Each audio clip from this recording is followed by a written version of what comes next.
तो hello student, कैसे हो तुम लोग। आज हम बात करने वाले हैं क्वाड्रेटिक इक्वेशन का। लेक्चर नंबर 2 होगा हमारा, जिसमें हम कर रहे हैं एक्सरसाइज 4.1 का क्वेश्चन नंबर 2 की बात करेंगे। प्रीवियस लेक्चर में हम एक्सरसाइज 4.1 के क्वेश्चन नंबर 1 की बात कर लिया है, जिसमें हम लोगों ने चेक किया है कि कौन सा गिवन इक्वेशन क्वाड्रेटिक था, कौन क्वाड्रेटिक नहीं था। तो उसके लिए आप लोगों ने क्या किया था, आप a x square plus b x plus c के फॉर्म में दिए गए इक्वेशन को क्या किया, आप कन्वर्ट किए। अगर आप a x square plus b x plus c के फॉर्म में आपको मिल गया तो आपने सिंपली क्या बोल दिया, क्वाड्रेटिक इक्वेशन। तो आज का सेशन हमारा होगा जो उससे डिफरेंट होगा, बहुत मजा आने वाला इस सेशन में। तो चलो इसको शुरू करते हैं। तो देखो हमको करना क्या है, represent the following situation in the form of quadratic equation. In situation को, जो रियल लाइफ एग्जांपल भी हो सकते हैं, उस सिचुएशन को हमको क्वाड्रेटिक इक्वेशन के फॉर्म में क्या करना है, लिखना है। तो तुम तैयार हो? अरे बोलो यार, तैयार हो? चलो तब हम शुरू करते हैं। पेन और पेपर निकाल लो, तभी तो तुम तैयार हो। तो क्वेश्चन नंबर 1 को सॉल्व करते हैं। देखो बोला the area of A rectangular plot, एक रेक्टेंगुलर प्लॉट है, उसका एरिया दिया है। एरिया कितना दिया है, 528 metre square. The length of the plot is one more than twice its breadth। तो हम ऐसे लिखेंगे, देखो let the breadth, let the breadth कितना है, x। let the breadth of rectangular plot is x है, x हमने मान लिया। तो हमको क्या करना है, we need to find the length and the breadth of the plot। तो इसके लिए आप क्या करो, ब्रेड्थ आपका जो है ये आपका इंडिपेंडेंट क्वांटिटी है, और इस पे क्या हो रहा है, आपका रेक्टेंगुलर प्लॉट का लेंथ डिपेंड कर रहा है। तो देखो इसको पढ़ो, बहुत बच्चों को इसमें कठिनाई होता है कि किस तरीके से हम इक्वेशन को फॉर्म करेंगे। तो इसमें देखो लिखा क्या, the length of the plot is one more than the twice its breadth. तो लेंथ निकालो, जो लेंथ होगा इसका और ब्रेड्थ का 2 टाइम्स, और उसमें हमको क्या करना, एक जोड़ना है। ठीक है, तो इस तरीके से हम लेते हैं। तो अब ये नहीं कि पहले लेंथ को एक से लेट कर लो, ऐसा करोगे तो फिर आपको आपके लिए डिफिकल्टी हो जाएगी। अब बताओ, जो एरिया का फार्मूला होता है, एरिया रेक्टेंगल का एरिया क्या होता है, एल इंटू बी। लेंथ हमने कितना निकाला है, 2x प्लस 1, बी कितना निकला है, x, और इसकी वैल्यू कितनी दी है, 528। बोल भाई समझ में आया? बहुत सही। x का मल्टीप्लाई कर दो, हो जाएगा 2x स्क्वायर, एक में होगा तो x, इसको इधर लेकर आ जाओ तो हो जाएगा 528 इक्वल टू 0। तो ये हमारा जो निकल के आया भाई साहब, यही आपका क्या है, आंसर है। ठीक है, तो यही हमको पूछ रहा है, we need to find the length and breadth of the plot. आप इसको सॉल्व कर लोगे x के लिए तो आपको वैल्यू मिल जाएगा, जो हम नेक्स्ट चैप्टर में सीखेंगे, नेक्स्ट एक्सरसाइज में। तो अभी हमारा इस एक्सरसाइज में मेन उद्देश्य क्या है, हमको क्वाड्रेटिक इक्वेशन फॉर्म करना सीखना है। वर्ड प्रॉब्लम से हम क्वाड्रेटिक इक्वेशन फॉर्म करेंगे, दैट्स इट। चलो आगे बढ़ते हैं। देखो यार, क्वेश्चन नंबर 2 क्या बोल रहा है, the product of two consecutive positive integer is 306। We need to find the integer. Consecutive integer क्या होता है, एक के बाद जस्ट दूसरा आ जाए। जैसे देखो कंसेक्यूटिव इंटीजर किसको बोलते हो, जैसे एक है, इसके बाद देखो आ गया 2, फिर आ गया 3, इनको हम कॉन्सेक्यूटिव बोलते हैं। इस तरीके से आ जाएगा।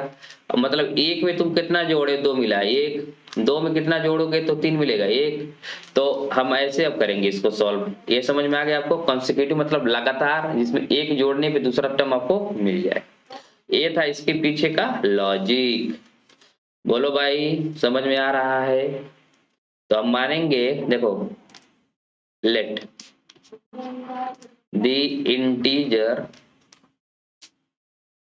देखो पहला x होगा तो दूसरा कितना हो जाएगा, x प्लस 1। ठीक है, क्योंकि कॉन्सेक्यूटिव इंटीजर क्या होंगे, पहला x होगा तो उसमें एक जोड़ने पे ही मिलेगा वो।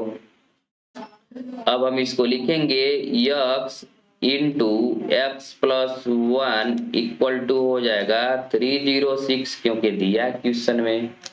मल्टीप्लाई कर लो, मिलेगा एक्स स्क्वायर प्लस एक्स, इसको इधर लेके आओ, वहां मिलेगा 306।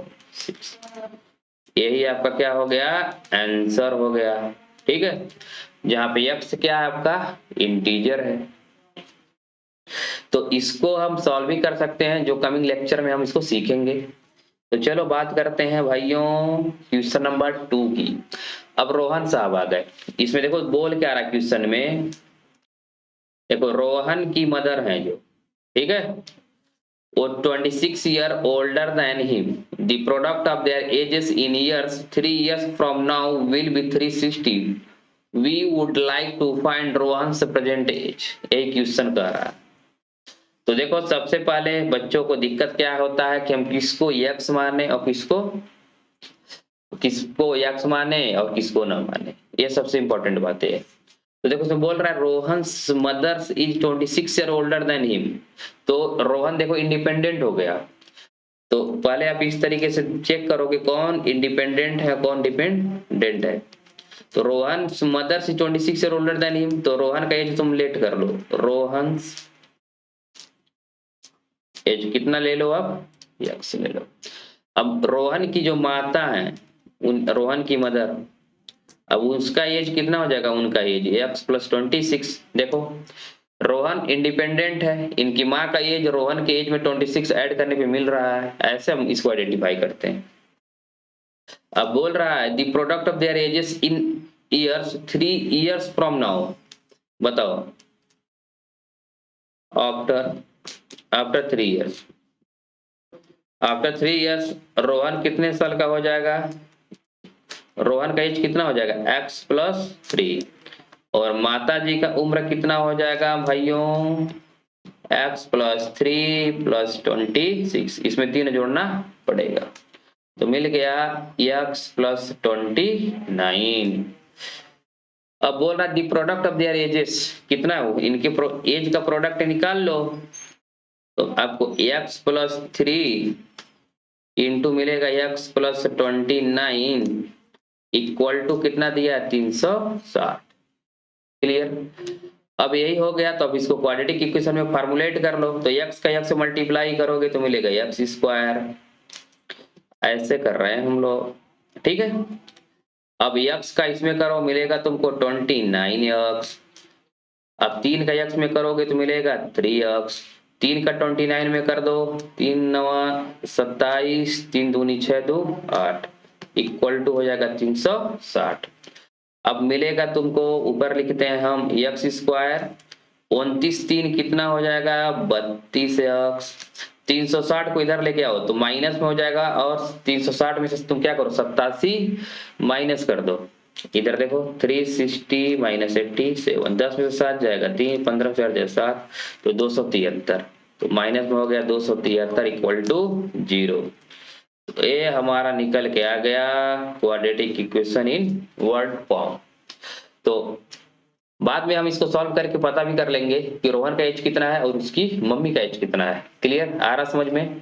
इस तरीके से तुम भी अपना अपने माँ के एज के लिए अपने पापा के एज के लिए अपने से कंपेयर करके क्या कर सकते हो, क्वाड्रेटिक इक्वेशन बहुत सारे बना सकते हो।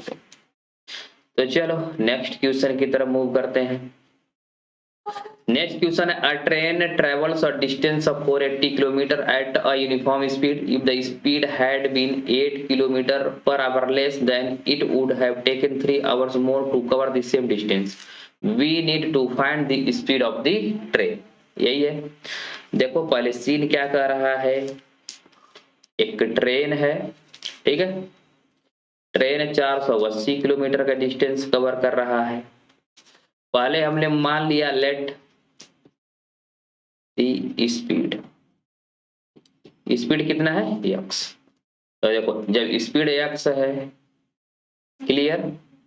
अब बोल रहा है कि अगर if the speed had been 8 kilometre per hour less, यानी बाद में स्पीड को क्या कर रहा है 8 किलोमीटर पर आवर से क्या कर दिया कम कर दिया, तो इस केस में 3 घंटा क्या हो रहा है 3 आवर्स ज्यादा लग रहा है, 3 आवर्स मोर। ठीक है। अब हम फार्मूला लगाएंगे, स्पीड इक्वल टू क्या होता है डिस्टेंस अपॉन टाइम। तो बताओ टाइम क्या हो जाएगा डिस्टेंस अपॉन स्पीड, बोलो समझ में आ रहा है। अब देखो जब स्पीड कम हो गया तो 3 घंटा ज्यादा, तो इसका मतलब डिस्टेंस 480 है। डिस्टेंस अपन स्पीड करेंगे तो मिलेगा तुमको टाइम। अब यहाँ से देखो स्पीड जब तुम कर दोगे तो टाइम ज्यादा लगेगा, जाहिर सी बात है। इसमें से माइनस करेंगे, पहले जो टाइम आ रहा था 480 अपान एक्स इक्वल टू कितना आ रहा है, 3 आ रहा। बोलो समझ में आया। अब देखो बाद वाले स्पीड से एक टाइम निकाल लिए, समझ लो ये T1 था, बाद वाले से क्या था T2, अब पहले वाले से क्या था T1 इक्वल टू कितना आ रहा है 3, 3 का डिफरेंस आ रहा है। तो इस वाले को हमने T2 बोल दिया और इस वाले को T1। क्यों? क्योंकि इस स्पीड इक्वल टू होता है डिस्टेंस अपन टाइम, तो टाइम होता है डिस्टेंस अपन स्पीड। तो फर्स्ट वाले केस में 480 बाई एक्स होगा, तो टाइम थोड़ा सा कम ही लगा होगा, स्पीड को कम कर दिया तो 480 अपन एक्स माइनस 8। क्लियर। अब इसको सॉल्व कर लेते हैं, तो जरूरत होगी स्पेस की तो इसको मिटा देते हैं। आशा करते हैं आप लोगों ने लिख लिया होगा। देखो 480 क्या करो कॉमन ले लो, बचेगा 1 upon x minus 8, 1 upon x equal to क्या करोगे, ठीक है। अब ये देखो इस x का क्रॉस मल्टीप्लाई कर देते हैं, हो जाएगा 480, x का मल्टीप्लाई इधर, इधर देखो माइनस एक्स हो जाएगा और हो जाएगा +8, नीचे होगा x into x minus 8 equal to 3।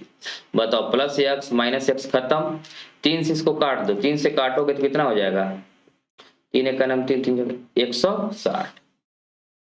अब देखो मिल गया आपको कितना, अब इस वाले को क्रॉस मल्टीप्लाई कर दोगे तो उधर हो जाएगा, तो आपको मिलेगा 160 इंटू 8, ठीक है, इक्वल टू ये मिलेगा x इंटू एक्स माइनस 8। ऊपर वाले सिचुएशन को हम इरेज कर देते हैं इस वाले को। चलो अब 16 वाटी कितना होता है 128, तो हो जाएगा 1280, x का मल्टीप्लाई कर दो x स्क्वायर और 8 भी मल्टीप्लाई करोगे हो जाएगा 8x, तो तुमको मिल गया x स्क्वायर माइनस 8x, इसको उधर लेके जाओ हो जाएगा 1280 इक्वल टू क्या हो जाएगा 0। तो यही हमको मिल गया क्वाड्रेटिक इक्वेशन, ठीक है। अब इस वाले अगर क्वाड्रेटिक इक्वेशन को अगर आप सॉल्व कर लेते हैं तो आपको x की वैल्यू मिल जाएगी। तो ये था हमारा एक्सरसाइज 4.1 का क्वेश्चन नंबर 2। तो हमने सारे क्वेश्चन को कर लिया, तो यहाँ पे हम लोगों ने एक्सरसाइज 4.1 को क्या कर लिया, कवर कर लिया। अब हम नेक्स्ट लेक्चर में बात करेंगे एक्सरसाइज 4.2 की। तो तब तक के लिए बाय बाय। और यार तुम पढ़ाई करते रहो, क्योंकि तुम्हारे टर्म 2 का एग्जाम अब कुछ ही महीने, 1 महीना बचा है, कुछ महीना क्या 1 महीना से कम ही बचा है।